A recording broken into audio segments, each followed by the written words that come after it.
Hello, मी वर्षा. आजच्या एका नवीन व्हिडिओमध्ये तुमचं खूप मनापासून स्वागत करते. सो आज आहे मार्गशीर्ष महिन्यातला शेवटचा गुरुवार. तर तुम्हाला मार्गशीर्ष महिन्यातल्या शेवटच्या गुरुवारच्या मंगलमय शुभेच्छा. सो इथं बघा मस्त अशी माझी सेवार तयार झाली, मी पण तयार झाले. तर आम्ही निघणार होतो. आज गुरुवार पण आहे, स्वामींचा वार. स्वामी समर्थांच्या दर्शनाला. सेवा बघा कशी कराली. कॅमेऱ्यासमोर इकडे जाते, तिकडे जाते. सो तिचं पण आवरलं होतं, मी पण आवरलं होतं. म्हटलं स्वामींचं दर्शन घेऊन यायचं आजच्या दिवशी. आम्ही गेलो स्वामींच्या दर्शनाला, दर्शन घेतलं. मस्त वाटलं स्वामींचं दर्शन घेऊन, मन प्रसन्न होतं. सगळ्यांचंच होते. सगळे स्वामींचं दर्शन घेऊन मस्त प्रसन्न होत असतील. सो तसंच मला पण खूप छान वाटतं. आणि स्वामींचं दर्शन घेऊन बाहेर आलो. बाहेर आल्यानंतर आमचं अचानक ठरलं की महालक्ष्मीला जायचं. सो मार्गशीर्ष महिन्यातला शेवटचा गुरुवार आणि महालक्ष्मीचं दर्शन व्हायचं म्हटल्यावर खूपच छान.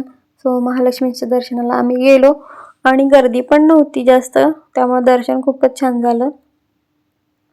दर्शन घेतलं. सो मस्त असं दर्शन घेतलं. तिथून मग आलो. तिथून आल्यानंतर म्हटलं फ्रेश वगैरे झालो आणि नैवेद्यासाठी म्हटलं बनवायला घ्यायचं आता. त्यासाठी सगळा पसारा काढून ठेवला होता. नैवेद्याला बनवणार होते मी आज मसाला भात, वाटाणा बटाटा आणि फ्लॉवरचा कुर्मा बनवणार होते. आणि त्याची रेसिपी मी टाकल्या ह्याच्या 4 दिवसापाठीमागं. पाहिजे असेल तर तुम्ही बघू शकता. ते खूप छान टेस्टी बनतं. माझ्या पद्धतीने तुम्ही करून एकदा बघा. त्याची रेसिपी अपलोड केलेली आहे मी. सो आजचा पण कुर्मा खूप छान झाला होता. आणि पुऱ्या करणार होतो. आणि गोड नैवेद्यासाठी लाडू बनवले होते. कळी विकत आणलेली आणि घरात लाडू बनवले होते. लाडू आईंनी बनवले होते. आईंना पाक परफेक्ट करता येतो, त्यामुळे त्यांचे कुठलाही लाडू परफेक्ट करतात. कारण की पाक परफेक्ट आला की लाडू मस्त बनतो. सो आईंनी आदल्या दिवशीच लाडू बनवून ठेवले होते नैवेद्याचे. सो गोड नैवेद्यासाठी कळीचा लाडू बनवला होता. सो असं त्यानंतर इकडं माझी गडबड सुरू होती स्वयंपाकाची. मसाला भाताला फोडणी ते द्यायचं चाललं होतं. त्यात मिक्सरला कुरम्याचा मसाला ते लावायचं, हे सगळं सुरू होतं माझं. त्यात आमची सियारा पण रडत होती. पूजाच्या टायमातच ती रडत होती आणि काहीच करू देत नव्हती. फक्त मम्मा बस असं तिचं सुरू होतं. तर ते आणि मध्ये होतं, त्यामुळे पूजेचं शूट काय मी केलंच नाही, कारण ती अजिबातच ऐकत नव्हती. त्यामुळे त्याचं काही शूट मला करता आलं नाही. फक्त पूजा केलेली वगैरे दाखवली मी पुढं तुम्हाला. तो असं. आणि कुरम्यासाठी कधी पण कुर्मा करताना काजू आणि तीळ हे अर्धा तास आधी कायम भिजत घाला आणि त्यानंतर मसाल्यामध्ये टाकून बारीक करा. तर त्यामुळं कुर्मा खूप मस्त आणि टेस्टी बनतो. मी तसंच बनवते. सो माझा पण कुर्मा खूपच छान झाला होता. तुम्ही पण त्या पद्धतीने बनवा, कुर्मा मस्तच होतो. सो इथं माझं जेवण अर्ध तयार झालं होतं, अर्ध व्हायचं होतं. त्यानंतर रांगोळी काढली.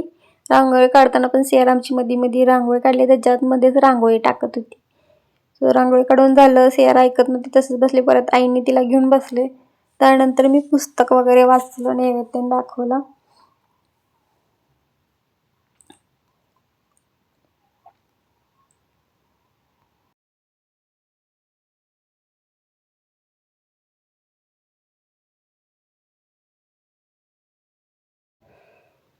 सो इथे बघू शकता, इथं कुरम्याला फोडणी ते दिली होती बघा.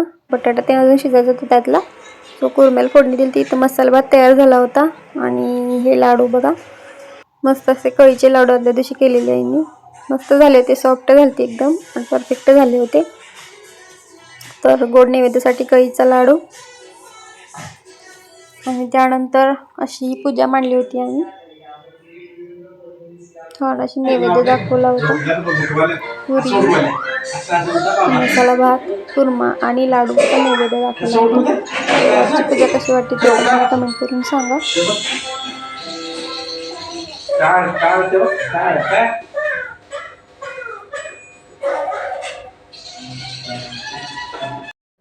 पूजा वगैरे करून झाली. तर कसा वाटला आजचा व्हिडिओ नक्की मला कमेंट करून सांगा. सॉरी कमेंट करून सांगा. तर व्हिडिओ आवडला असेल तर लाईक शेअर कमेंट आणि सबस्क्राईब करायला विसरू नका. बाय, धन्यवाद.